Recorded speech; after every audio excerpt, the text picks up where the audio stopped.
మూసీ నది ప్రక్షాళనలో భాగంగా ప్రభుత్వ సూచనల మేరకు నిర్వాసితుల్లో కొంతమంది తమ ఇళ్లను ఖాళీ చేసేందుకు ముందుకొస్తున్నారు.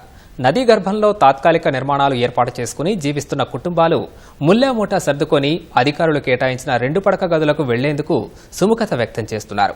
మూసీ నది గర్భంలో మొత్తం 2000కు పైగా నిర్వాసితులను గుర్తించి మార్కింగ్ చేసిన అధికారులు వారిలో అర్హులైన వారికి 2 పడక గదుల ఇళ్లను కేటాయిస్తుంది. ఈ క్రమంలో 14 చోట్ల 2 పడక గదుల ఇళ్లను కేటాయిస్తున్న ప్రభుత్వం మూసీ నది సమీపంలో ఉన్న ప్రాంతాల్లోని గృహ సముదాయాలను తొలి ప్రాధాన్యతగా గుర్తించి తాళాలు అందజేస్తోంది. ఇప్పటి వరకు హైదరాబాద్, రంగారెడ్డి, మేడ్చల్, మల్కాజ్గిరి జిల్లాల పరిధిలోని మూసీ నది గర్భంలో ఉన్న నిర్వాసితుల్లో 100 కుటుంబాలకు పైగా తమ ఇళ్లను ఖాళీ చేశారు. మూసీ నది దుర్గంధం, వర్షాకాలంలో వచ్చే వరదల వల్ల ఇబ్బందుల దృష్ట్యా ప్రభుత్వ సూచనల మేరకు తమ నివాసాలను ఖాళీ చేస్తున్నామని పలువురు నిరుపేదలు చెబుతున్నారు. మలక్పేట్ నియోజకవర్గంలోని పిల్లిగుడిసెల గృహ సముదాయంలో 142 ఖాళీలు ఉండగా సమీపంలో ఉన్న చాదర్ఘాట్ వినాయక వీధి, శంకర్ నగర్ నుంచి 32 మంది నిర్వాసితులకు పునరావాసం దక్కింది. జియాగూడలో 24, జైభవానీ నగర్లో 32, ప్రతాప్ సింగారంలో 2 కుటుంబాలు, నార్సింగ్లో 4 కుటుంబాలకు అధికారులు ఇంటి తాళాలు అందజేశారు. ఆయా కుటుంబాల సామాగ్రిని తరలించేందుకు ప్రభుత్వం ప్రత్యేకంగా డీసీఎంలు, మినీ వ్యాన్లను ఏర్పాటు చేస్తోంది.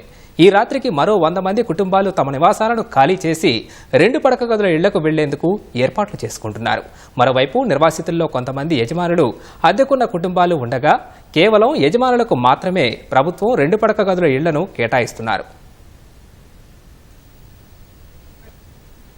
ఇప్పుడు ఈ మధ్యలో పోయిన ప్రభుత్వంలో నీళ్ళు వాటర్ కూడా వచ్చినాయి, కొన్ని పైసలు కూడా సాయం చేశారు. ఈ ప్రభుత్వం వచ్చి ఈ రకంగా నాశనం చేస్తుంది. మరి మా పరిస్థితి ఎట్లా? మీ ఏడు పోవాలి, అకస్మాత్తుగా వచ్చి కాల్ చేయమంటారు. మీ ఏడు పోవాలి, మా పరిస్థితి ఏంది, మా గతి ఏంటంటే మీ జాగాలో మీరు అని అంటారు.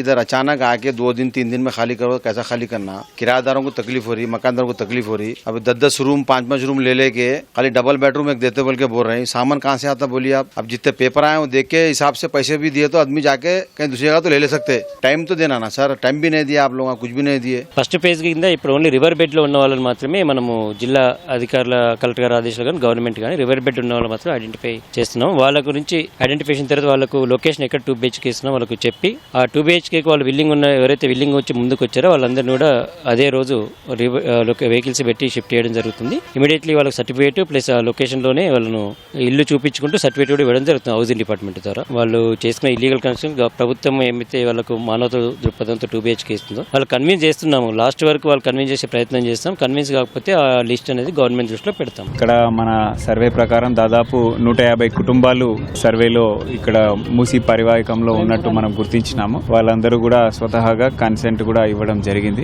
దానికి అనుగుణంగా వాళ్ళ నియరెస్ట్ లొకేషన్ ఇక్కడ పిల్లిగుడిసెలు సేమ్ మలక్పేట్ నియోజకవర్గంలోనే చెంచల్గూడ జైలు దగ్గర ఉన్నటువంటి పిల్లిగుడిసెల 2 BHKకి నిన్నటి నుంచి షిఫ్ట్ చేయడం జరుగుతూ ఉన్నది. వాళ్ళకు కూడా అక్కడ వెళ్ళినట్లే పట్టా కూడా హ్యాండ్ ఓవర్ చేసి వాళ్ళకి హౌస్ తాళాలు కూడా ఇవ్వడం జరుగుతూ ఉన్నది. సో ఇవాళ దాదాపు ఇక్కడ ఇంకొక 100 కుటుంబాలు వెళ్ళడానికి సిద్ధంగా ఉన్నాయి. దాంతో పాటుగా జిల్లా మొత్తం మీద కూడా దాదాపు మనము 900 వరకు ఐడెంటిఫై చేయడం జరిగింది రెసిడెన్షియల్ మనకు 2 BHK అవసరం ఉన్నట్లు.